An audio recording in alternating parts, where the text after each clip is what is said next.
Alors pour montrer à quel point la langue des oiseaux est importante, eh bien, ça va nous révéler les secrets de l'univers. D'ailleurs, univers, on entend univers. Et la question, c'est, est-ce qu'on est tous univers ou est-ce qu'on vient de cet univers? Ça voudrait dire qu'au début, tout est dans tout, dans une espèce de un, et peut-être qu'au début, la quête, c'est l'inconnu. Et peut-être que la fin de la quête, c'est l'inconnu. Retrouver, partir de ce qui est un en étant fractionné et de fractionner pour retrouver au un. D'ailleurs, on peut se poser la question, quel est le contraire de la mort? Le contraire de la mort, c'est la vie, mais le contraire de la naissance, c'est quoi? Justement, c'est être. Et on peut dire que cet être, il s'est manifesté. Manifesté, ça veut dire fait avec la main. Donc c'est pour ça qu'on peut dire un jour l'être humain. On voit ces mains qui arrivent justement à cet être, qui n'a aucune forme peut-être. Et d'ailleurs, qui arrive enfin dans ce lieu, le lieu dans lequel on est. D'ailleurs, si je demande à chacun d'où vous venez, je vais vous demander de quel endroit vous venez. Mais si vous venez d'un endroit, c'est que forcément, quelque part, il y a un envers. Eh bien, peut-être que notre quête n'est pas la quête de l'endroit, mais la quête de l'envers. Et bien sûr, la clé, si je dis clé, il doit y avoir porte. Et s'il y a porte, il y a verrou. Entendez bien la musique, vers où.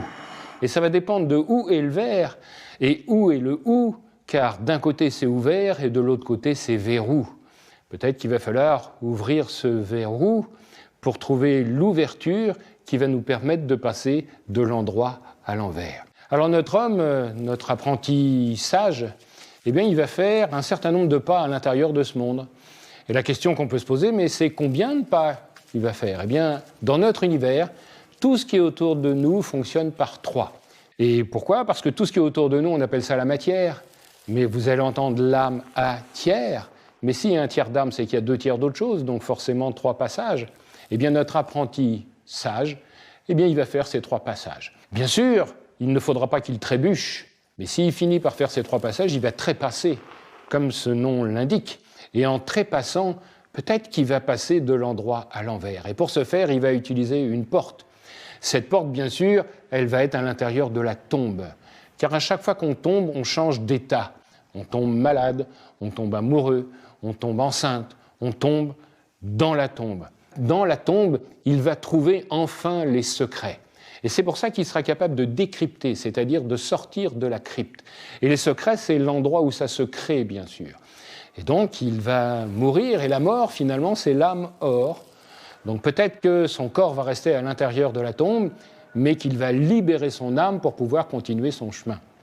Chemin d'ailleurs qui peut être difficile pour lui. Pour lui, c'est une espèce d'initié. Et quand on entend le mot initié, ça ne veut pas dire qu'il a fini, ça veut dire qu'il commence, puisqu'on dit initier un chemin, initier quelque chose. D'ailleurs, le chemin qu'il va suivre ne lui appartient pas, puisqu'il l'emprunte. Ça veut dire qu'un, ça ne lui appartient pas, et que deux, c'est à chaque pas qu'il va révéler, qu'il va découvrir, comme s'il retirait des voiles du chemin pour trouver la vérité qui est derrière. Alors, il va prendre cet enseignement, il va continuer son chemin de la vie à la mort en faisant 3 passages. Et il va imaginer que ce chemin, il n'est pas capable de le faire tout seul. Alors, il va le demander à des intercesseurs. Il va demander, par exemple, à des anges. Mais les anges, on sait où c'est aujourd'hui, car on entend « ange ». On sait qu'ils sont à l'intérieur de nous et on sait que notre chemin, ça sera d'être capable de faire l'extérieur et l'intérieur, l'endroit et l'envers. Et c'est pour ça qu'on finira par appeler les archanges. Les archanges, on entendra arc-en-je, celui qui fait le lien entre l'intérieur et l'extérieur. Eh bien, si notre apprenti sage est capable de faire 3 pas sages, de s'affranchir des anges et de faire sortir ce qu'il a à l'intérieur, d'ailleurs trouver son fameux être, car l'être qui est à l'intérieur, on va appeler ça ce qui est le plus étrange, car c'est l'être en je, bien sûr. Si vous regardez comment est écrit le mot mort, la première lettre c'est le M. Et le M, on entend le mot aimer, mais aussi c'est la création aussi, c'est aussi la mer.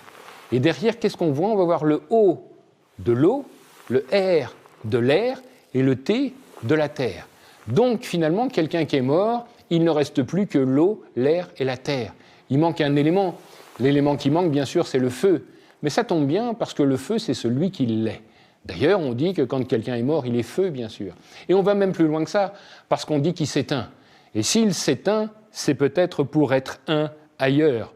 On est parti de l'univers, être univers. Et on revient à notre univers après ce passage ici sur la Terre, j'oserais dire, dans une matière qui est dense. On va entendre « dense » à l'intérieur de ce monde pour finalement se volatiliser, c'est-à-dire devenir de plus en plus subtil, et ce qui explique pourquoi on va avoir cette langue des oiseaux, qui est la manière de volatiliser la matière du plus dense au plus subtil. Alors une fois qu'on aura quitté ce monde, mais ce monde on l'entend, hein, on est vraiment à l'envers des démons, et ces démons ils sont bien sûr terrifiants, c'est-à-dire qu'ils nous mettent à l'intérieur de la terre. Ce qui veut dire aussi que quand l'homme aura perdu sa peur, eh bien, il sera capable de se libérer de ce monde. Et on dit bien libérer, c'est comme si on était enfermé. Enfer et enfermé, c'est d'ailleurs le même mot, et que ce monde d'enfermement, on dit aussi, c'est pour ça qu'il ne faut pas le croire, car l'enfermement, bien sûr, le jugement aussi, qui nous empêche d'avancer dans ce monde. C'est comme si on avait un juge terrible sur les épaules qui nous disait « ça tu peux faire, ça tu peux pas faire », mais vous entendrez maintenant le jugement. On va finir par se libérer de ce monde, sans doute et peut-être par la mort, pour franchir enfin la barrière entre l'endroit et l'envers. D'ailleurs, ne dit-on pas persévérer, percez et vous verrez. Et la question c'est percer quoi? Pour voir quoi? Enfin, on finira ce dernier pas sage qui nous permettra de découvrir l'autre côté, l'envers. Et à chaque fois qu'on aura cet autre côté, cet envers, ça nous fait forcément penser à la couleur verte. Parce qu'à chaque fois qu'on verra la couleur verte quelque part, dans un texte, dans une gravure ou dans un symbole, c'est qu'il y a quelque chose de caché, puisqu'on nous montre l'envers du monde. D'ailleurs, c'est la vérité, on entend bien ce terme, ou c'est les vertus, on entend bien ce terme. Alors voyez à quel point ce voyage a la possibilité de nous donner un certain vertige.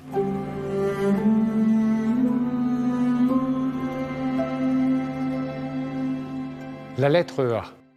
La première chose qu'on voit, c'est sa forme, le glyphe. On voit, elle a exactement la forme d'un compas. Cette lettre représentera à la fois l'esprit, mais représentera aussi la rigidité, la règle. Pourquoi? Parce que le compas a deux possibilités. La première, il est capable de s'ouvrir, donc comme l'esprit, mais la deuxième va garder la forme qu'on lui a prédéfinie et il aura du mal à en changer. Donc à chaque fois qu'on verra cette lettre à l'intérieur d'un mot, ou en début d'un mot, eh bien, ça voudra dire qu'il y a une règle à suivre, et peut-être que passer de la fermeture de cette règle vers une ouverture. Alors, A comme astre. Astre, bien sûr, nous fait forcément penser au pèlerinage. Et pas n'importe quel pèlerinage, le pèlerinage de Saint-Jacques de Compostelle.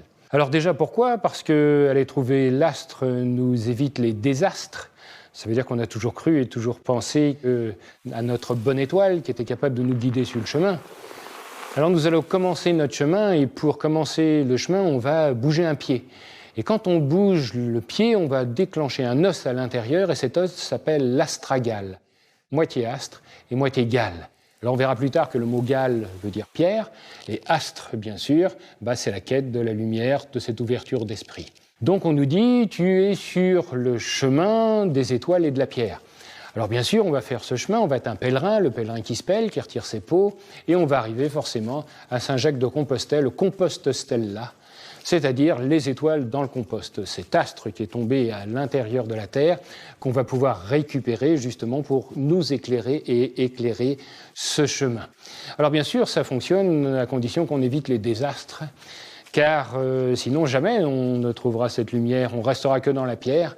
Et dans la pierre, bien sûr, on retournera maintes fois sur ce chemin jusqu'à ce qu'on ait l'ouverture enfin du A qui nous permettra de trouver l'astre.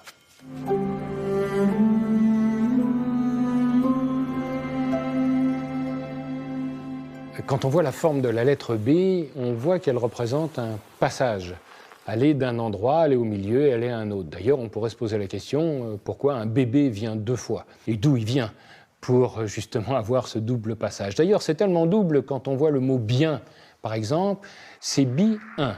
C'est de deux faire un seul. Comment rassembler ce qui était part à travers cette lettre, justement, qu'on va avoir. Alors, ça fait penser aussi à la bénédiction.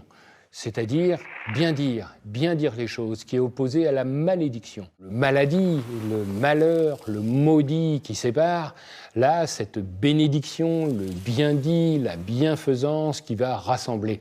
On pourra aussi jouer sur le mot symbole qui fait la synthèse et qui rassemble, opposé au mot diabole qui fractionne et qui sépare. Cette lettre aura donc comme vertu de rassembler ce qui est épars à travers un passage.